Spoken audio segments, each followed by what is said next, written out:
BSL HBL Pakistan super league match number 28 Multan Sultan Quetta गिलहरी के दरमियान बहुत ही ज़बरदस्त मैच हुआ।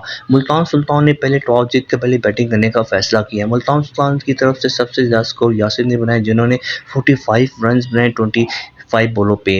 तैयब ताहिर ने 36 रन बनाए 24 बॉलों पे और यूं शाहिद ने 29 रन बनाए 14 बॉलों पे। जहां सेठ ने 25 रन बनाए 21 बॉलों पे।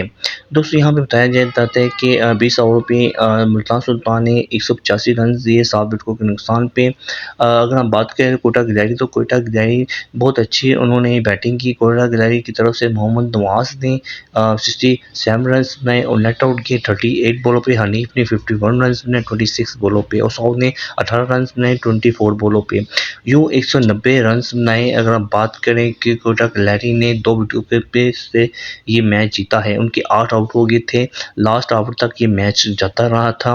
6 बॉलों पे 15 रन चाहिए थे, तो उन्होंने बड़ा आसानी से चेस कर ली कि 15 स्कोर में बड़े आसानी से रन बना लिए थे, जो कि एक पल लग रहा था कि जैसे कि मुल्तान सुल्तान की तरफ ये मैच जा रहा है, लेकिन ऐसा नहीं। कोटा गिलहरी ने साबित कर दिया कि वो एक अच्छी टीम है।